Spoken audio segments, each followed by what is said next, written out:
Hey, salut tout le monde, j'espère que tu vas bien. Aujourd'hui on se retrouve pour une nouvelle vidéo et j'espère que cette vidéo va te plaire. Je te retrouve aujourd'hui pour te montrer quelques petites choses pour trouver son premier appartement, pour essayer que tu sois dans un endroit plutôt cool. Même si j'ai pas toujours eu les meilleures expériences de ma vie niveau appartement, je vais te donner quelques conseils que j'ai pu appliquer pour mes premières recherches d'appartement. Donc du coup j'espère que cette vidéo va te plaire et je te laisse tout de suite avec la suite de la vidéo. Première chose, je vais déjà te parler de mon expérience. Donc du coup voilà, je vais parler de mon expérience avec mes propres appartements que j'ai eu tout au long de ma vie depuis que je suis partie de chez mon papa. Et ensuite je te donnerai quelques conseils pour éviter que tu reproduises les mêmes choses que j'ai pu effectuer dans le passé.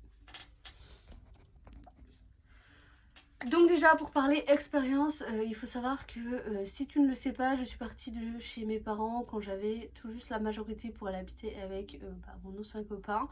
Et du coup je vivais chez lui machin, après on s'est séparés pour x, y raison que je ne reviendrai pas dessus, ça sert strictement à rien. Il faut savoir qu'en ce temps là je ne travaillais pas, donc du coup je suis partie chez mon papy pour y habiter pendant 6 mois à peu près. Et je me suis remise énormément en question pendant ce temps-là, j'ai eu cette opportunité de me remettre en question. Donc du coup voilà, c'était mon année du bac en plus, j'ai pas eu mon bac, bref que des galères qui s'y passaient.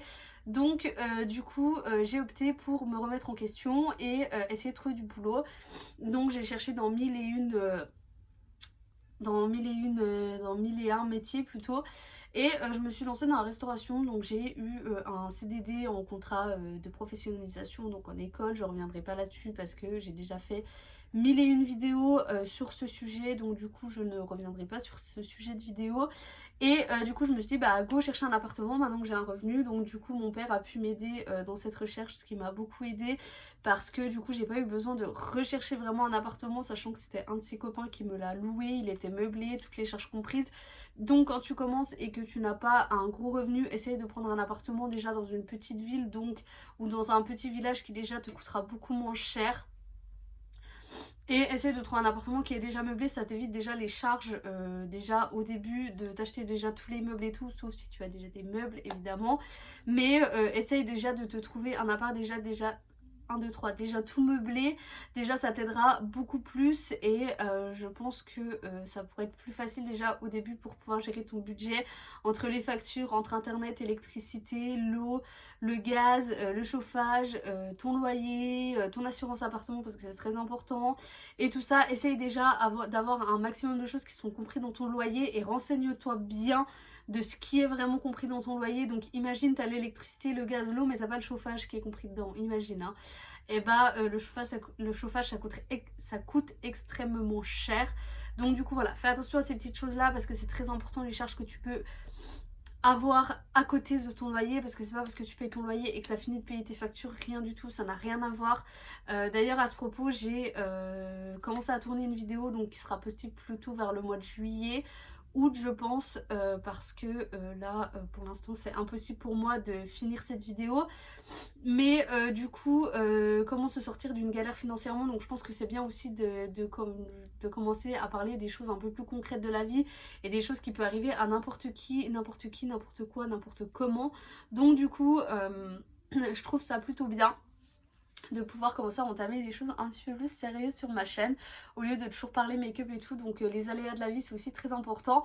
Donc du coup voilà, bref, fin de cette petite parenthèse. Donc du coup fais très attention aux charges que tu as à côté de ton loyer. Est-ce que c'est des charges qui vont te coûter très très cher ou des charges qui vont te coûter un peu moins cher? Moi je privilégie plutôt un appartement peut-être avec un loyer un peu plus élevé mais avec des charges un petit peu moins élevées qu'un appartement qui te coûte par exemple 350 € par mois mais tu dois payer 200 € d'électricité. Tu vois, enfin faut essayer de voir, faut essayer de tâter un peu le terrain et de voir au total lequel te reviendra le mieux, avec lequel qui te plaît plus aussi. Ensuite, du coup, avec cet appartement, il me plaisait pas, je me sentais pas chez moi, sachant que c'était pas mes meubles et tout. Du coup, j'ai décidé de déménager. C'est à ce moment-là où j'ai rencontré une personne qui m'a apporté plus de malheur que de bien. Et du coup, je me suis dit bon bah maintenant il faut que je cherche de moi-même et j'avais 19 ans en ce temps-là, donc je me suis dit bah go, pourquoi pas essayer de commencer à regarder, donc toujours dans la ville où j'étais, donc à Remiremont. Et je me suis dit déjà, je veux déjà sur une chambre qui est fermée, je veux une cuisine complètement équipée et je veux les WC séparés de la salle de bain et je veux absolument une baignoire. Donc j'avais déjà tous ces critères et je voulais en plus de ce critère là qu'ils acceptent les animaux et qu'ils soient éligibles aux APL toujours en ayant toujours le même revenu.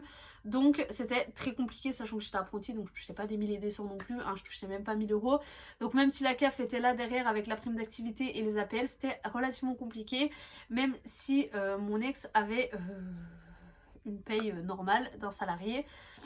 Je me suis dit ça va peut-être bloquer à quelque part. Donc du coup j'ai commencé à faire mes recherches, machin, et j'ai trouvé un appartement qui était meublé de base. Et moi, quand je l'ai visité, bon, la chambre faisait salon en même temps, il était tout en longueur, j'étais pas trop en kiff.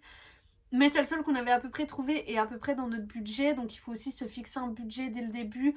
Si t'as ça comme paye, par exemple si t'as 1000 € de paye, n'essaye pas d'avoir un loyer à 500-600 €. Ce sera jamais possible et tu pourras jamais t'en sortir, même si t'auras des APL, même si t'auras sûrement la prime d'activité qui va tomber, même si t'auras sûrement des aides à côté.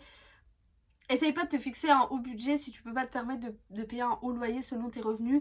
Moi là je sais que je suis un peu plus haut que le SMIC, mais pas de 1500 € non plus, hein. Je suis un tout petit peu au-dessus du SMIC. J'ai que un loyer de 450 € par mois. Après là en ce moment même, à l'heure actuelle, ça me permet de payer beaucoup de factures en retard. Tu verras ça selon la vidéo qui sortira au mois de juillet, août je pense.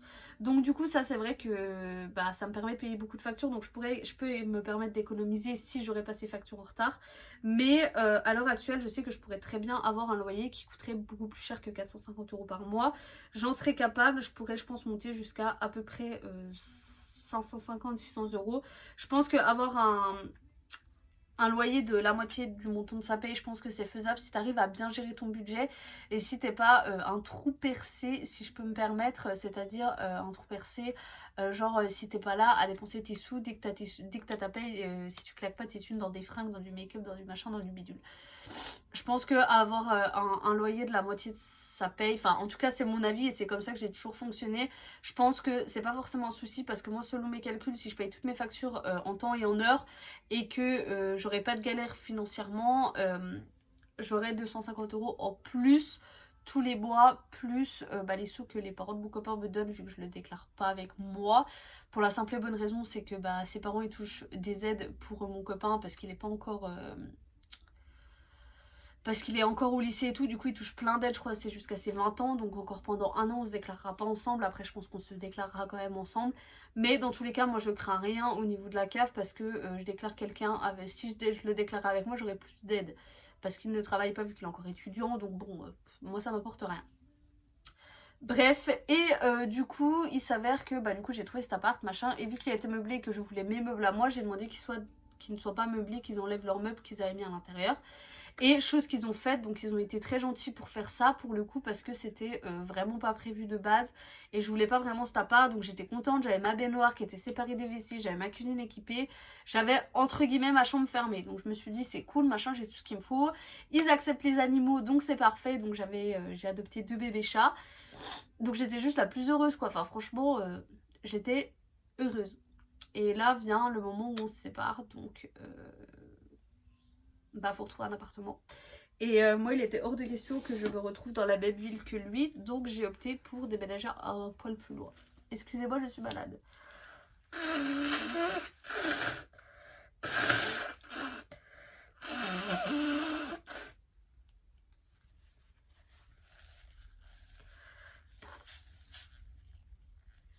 Bref, passons après cette étape bouchage. Je pense que je vais quand même aller me faire dépister cet après-midi parce que je suis dans un bal, j'ai des migraines.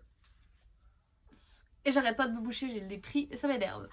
Bref, passons, du coup, là je recherche un appartement et je me suis dit je serai toute seule donc j'aurai pas besoin d'un appartement immense. Mais au final je me suis tapé un F3. Voilà, donc là je devais racheter un petit peu des meubles mais sans trop en racheter parce que j'en avais déjà qui m'appartenaient. Et du coup voilà, donc à ce moment là je regarde l'électricité, le chauffage, le machin, le bidule. Donc là rien n'était compris dedans sauf l'eau chaude je crois. Ouais, sauf l'eau chaude. Donc du coup il fallait que je fasse un contrat EDF pour pouvoir payer toutes mes factures vu que rien n'était à la charge du propriétaire, tout était à ma charge et rien n'était compris dedans. hors l'eau chaude. Donc du coup j'étais sur un loyer de 370 €, toujours avec les mêmes revenus, sauf que j'ai fini par atterrir à Pôle emploi. Donc ça c'est un petit peu compliqué. Mais j'étais toujours sur la moitié de... Enfin mon loyer était toujours la moitié du montant de ma paye, donc je devais potentiellement m'en sortir. Et du coup voilà pour ma petite histoire, je vais pas épiloguer sur Nancy parce que c'est pas du tout la même chose, il faut demander beaucoup plus de choses aux propriétaires. Et dans les grandes villes c'est pas du tout pareil, pour rechercher un appartement il faut voir beaucoup plus loin. Et c'est des choses que bah du coup maintenant je m'en veux parce que je savais pas qu'il fallait voir beaucoup plus loin. Par exemple là vu où je suis située à Nancy, j'ai pas de place de parking, donc ça faut faire très attention quand on habite en ville. Après quand on est à la campagne on peut je pense facilement se garer en bas de chez soi ou des trucs comme ça, je pense que ça craint pas beaucoup. Mais moi je sais que du coup j'ai énormément de mal à me garer. Enfin, du moins je me prends toujours des PV parce que bah je me gare sur des places et je paye pas. Logique, je vais pas payer pour rentrer chez moi, ça c'est un truc déjà ça m'énerve. Mais bon après les flics ils sont pas censés, enfin les policiers, les municipaux, je sais pas qui là, ils sont pas censés le savoir, ça que t'habites à 100 mètres de où tu t'es garé. Bref, et du coup faut envisager beaucoup de choses, donc tout dépend si tu vas habiter en ville ou plus à la campagne. Mais si tu vas habiter en ville, essaye de voir genre les places de parking, genre comment t'es situé contrairement à certaines choses. Est-ce que t'as des magasins proches de chez toi pour faire tes courses au lieu de reprendre toujours ta voiture? Est-ce que ta voiture sera vraiment une obligation où tu habites? Genre moi je me remets trop en question de essayer de vendre ma voiture. Mais je me dis que ma voiture elle pourrait quand même toujours me servir pour retourner voir mes grands-parents dans les Vosges ou même aller voir ma mère en Suisse. Et que les transports en commun ça va juste 5 minutes, du coup voilà, je me suis quand même fait un abonnement de tram parce que je me dis que ça me servira quand même toujours. Donc là actuellement je paye mon assurance voiture, mon essence plus mon abonnement de tram, alors que je pourrais réduire d'un côté ou d'un autre. Mais pour l'instant je ne sais pas. Donc du coup voilà, déjà maintenant on va passer aux conseils un petit peu plus en détail. Alors déjà si c'est ton premier appartement, déjà regarde la superficie dont tu as besoin. Ça sert à rien que tu prennes un appartement qui fait 80 mètres carrés si tu en as besoin que de 50. C'est un exemple. Moi je sais que dès que j'ai eu un appartement je voulais absolument un gros appart, quelque chose qui était grand, pour que ce soit épuré et tout ça, sauf qu'au final ça te sert à rien d'avoir un grand appartement parce que déjà tu auras la flemme de faire ton ménage, tu auras la flemme de ça, tu auras la flemme de ci et tu auras la flemme de ça. Donc déjà ça sert à rien de viser un gros appartement dès le début même si tu en as les moyens, ça te sert strictement à rien. Une chambre te suffit largement au début, sauf si c'est ton premier appartement et que tu veux absolument avoir tout en grand pour garder ton appartement longtemps. Mais moi je trouve que c'est pas forcément nécessaire. Un premier appartement te plaira jamais comme il se doit, même celui-là au bout du quatrième il ne me plaît pas encore à fond. C'est pas ce type d'appartement que j'aurais voulu dès le début. Enfin, j'aurais eu ça comme premier appartement, j'aurais été très contente parce qu'il est très bien mon appartement, mais j'arrive pas à m'y faire, j'arrive pas à me mettre dedans. Donc des projets peut-être arrivent au cours de cette année, voire l'année prochaine, je ne sais pas encore, on verra. Bref, et du coup déjà regarde bien la superficie. Ensuite, comme je t'ai déjà dit au préalable, regarde bien les charges que tu auras avec cet appartement. Il faut savoir que en ville tu as les impôts locaux aussi qui tombent. Faut regarder le taux aussi de l'audiovisuel, les taxes, les impôts et tout sur ton appartement. Il faut savoir qu'on paye des impôts juste en ayant une télé, donc fais vraiment attention de selon où tu habites, ça augmente beaucoup. Moi je sais que où j'étais, je me suis déjà tapé quand même une taxe audiovisuelle de 145 € je crois, 150. Donc si c'est pas plus d'ailleurs, je sais plus le montant. Donc je me dis que si déjà au plein milieu de la forêt je me tape déjà une taxe comme ça, qu'est-ce que ça va être à Nancy? Je crois que ça change selon où t'habites. Enfin bref, il y a un truc qui change, enfin ça doit être les impôts locaux ou des trucs comme ça, qui changent selon où t'habites et il faut vraiment se renseigner selon l'appartement que tu as. Donc fais très attention à ça si tu habites en ville. J'en dirai pas plus sur ce sujet parce que je m'y connais pas, je me suis même pas renseignée quand j'ai pris cet appartement. Ensuite, fais du coup attention à où tu es situé. Comme je te disais, pour les places de parking et tout, je sais que c'est compliqué maintenant de trouver un appartement en ayant bien une place de parking bien précisément et tout. Ensuite, si je peux te donner des conseils, ne regarde pas que sur Le Bon Coin. Il n'y a pas que Le Bon Coin qui peut proposer des appartements à louer. Il y a à louer à vendre ou à vendre à louer, ou enfin il y a un site comme ça. Après tu tapes tout simplement sur internet appartement à louer et ça va te mettre plein de sites bien précis trouver pour trouver des appartements. Pareil, fais attention entre les particuliers et les agences, parce que les agences tu payes des frais d'honoraires, tu payes des frais rien que pour visiter un appartement, pour faire les visites, pour machin, pour faire l'état des lieux, enfin bref, tu payes plein de charges. Donc fais attention, si tu as les moyens, passe par une agence parce que je pense que ce sera toujours mieux et les agences seront peut-être beaucoup plus réactives que les propriétaires particuliers.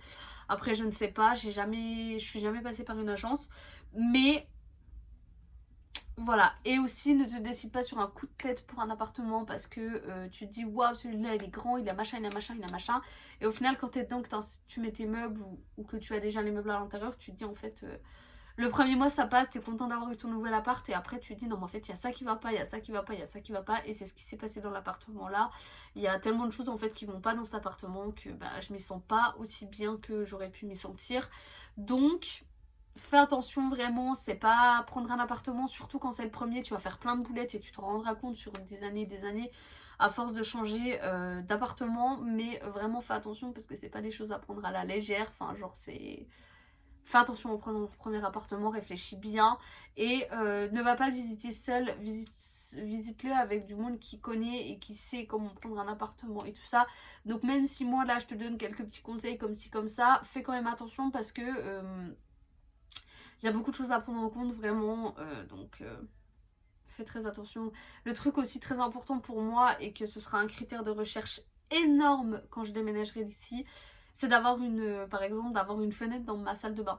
C'est des choses que je n'ai jamais eues dans une salle de bain, or dans mon appart, dans un appartement dans un seul appartement sur 4, j'ai eu une fenêtre, donc fais vraiment attention. Ça, ce sera mon prochain gros critère, vraiment d'avoir une comment ça s'appelle, d'avoir une fenêtre dans mon appartement. Je suis désolée, je suis en train de remettre mes lumières en même temps. Cette vidéo est catastrophique, hein. Je suis malade, je suis en pyjama, enfin bref. Et du coup, qu'est-ce que je pourrais te donner d'autre comme conseil?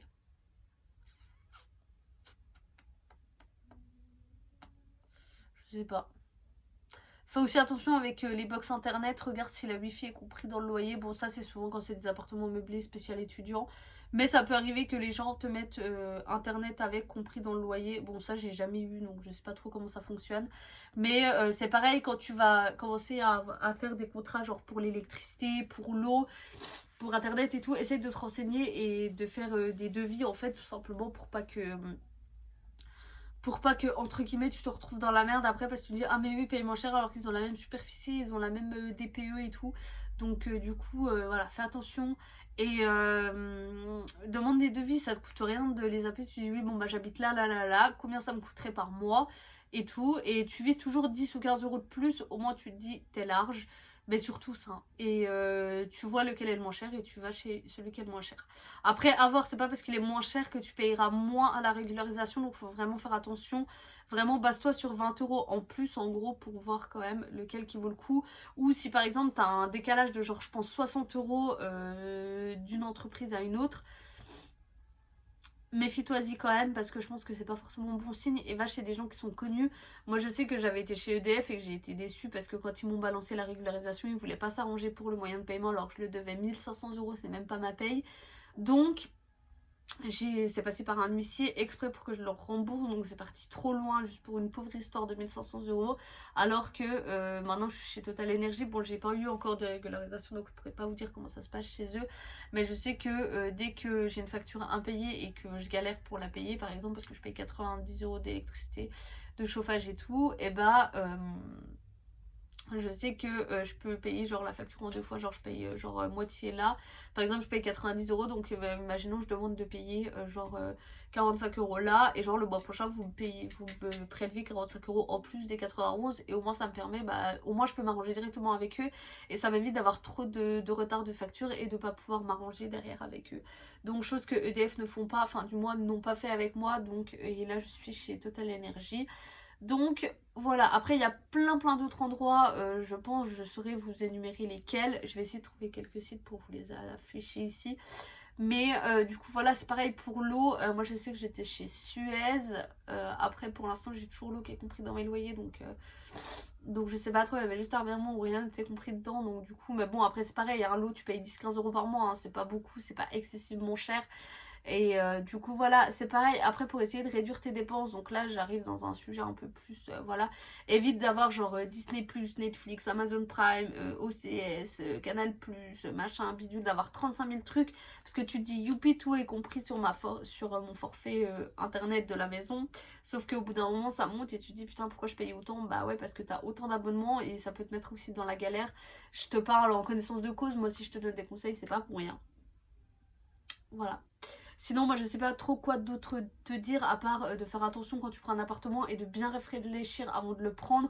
Fais également attention aux étages, s'il n'y a pas d'ascenseur et tout, fais-y vraiment attention parce que clairement moi je suis au 3e étage sans ascenseur. C'est des escaliers en colimaçon mais genre juste j'en peux plus quoi, quand tu rentres des cours c'est une galère sans nom. Enfin réfléchis vraiment à tout ça parce que c'est vraiment important et un appartement bah tu le gardes, on va pas dire pour la vie mais tu le gardes pas pour un mois quoi. Donc du coup voilà, et fais aussi également très attention quand tu veux partir de l'appartement, t'as combien de mois de loyer à 2D, enfin de genre de préavis à 2D, genre si c'est 1 mois, si c'est 2 mois, si c'est 3 mois, ça c'est noté sur le bail. Pareil quand tu fais ton état des lieux, fais très attention que tout soit noté et que bah tu te retrouves pas dans la merde avec ta caution après. Je sais qu'il y en a qui demandent que 1 mois de loyer, genre moi, mais il y en a qui en demandent 3, donc 3 mois de loyer à sortir, genre imagine moi j'aurais dû donner 3 mois de loyer. J'aurais dû donner 1350, enfin en gros j'aurais dû donner une paye entière uniquement pour... Je commence vraiment à être vraiment malade. Ça fait 3 mois de loyer, donc 3 mois de loyer, genre c'est pas genre 200 € quoi, enfin c'est énorme une paye entière. Donc fais vraiment attention et essaye d'avoir un petit peu d'économie de côté parce que je sais très bien si t'es comme moi, t'auras envie de décorer ton appartement, que ce soit genre trop beau et tout. Donc fais vraiment attention pour éviter bah, justement bah, que tu te retrouves dans la merde et que bah, tes décos ça te coûte plus cher que prévu et tout. Donc essaye d'avoir un petit budget de côté quand même pour que ce soit la caution, ton premier loyer, voire le 2e loyer, que t'achètes toute ta déco et tout et que tu te fasses un endroit cocooning. Donc économise un petit peu avant de vouloir vraiment prendre un appartement. Bon du coup voilà, j'espère que cette vidéo t'a plu. Si c'est le cas, n'hésite pas à liker, commenter et t'abonner. Je suis désolée pour cet état pur de ma tête, mais je suis malade, je suis au bout du rouleau, genre j'ai des cernes, je pense, on n'en parle même pas, voilà. En vrai ça va les cernes, je pense que je vais aller taper ma meilleure sieste. Et moi je te retrouve la semaine prochaine dans une nouvelle vidéo. Alors pareil, pour le rythme de vidéo de début d'année, j'en ai pas trop parlé. Enfin... non, j'en ai pas parlé, mais il n'y aura pas 1-2 vidéos par semaine, je pense, à moins que j'arrive à bien gérer et que j'ai beaucoup d'inspi, mais pour l'instant c'est pas le cas du tout. Genre je suis trop en manque d'inspi, j'étais en train de regarder des inspi sur internet et je me suis dit ah mais ma pote elle m'a dit pourquoi pas faire ce type de vidéo là. Donc du coup c'est plutôt cool, moi ça m'aide beaucoup et enfin moi ça me fait plaisir et vous ça vous aide et si je peux vous donner des conseils bah écoute c'est cadeau. Donc du coup voilà, je pense que je vais me lancer dans des petites catégories comme ça, comment avoir son premier appartement, comment décorer son premier appartement, ou acheter des décos pas trop chers. Enfin, je pense que je vais commencer à te faire des petites vidéos conseils comme ça peut être plutôt cool. Bon allez, moi je te fais des gros bisous sur ce et je te dis à très vite pour une prochaine vidéo. Bye!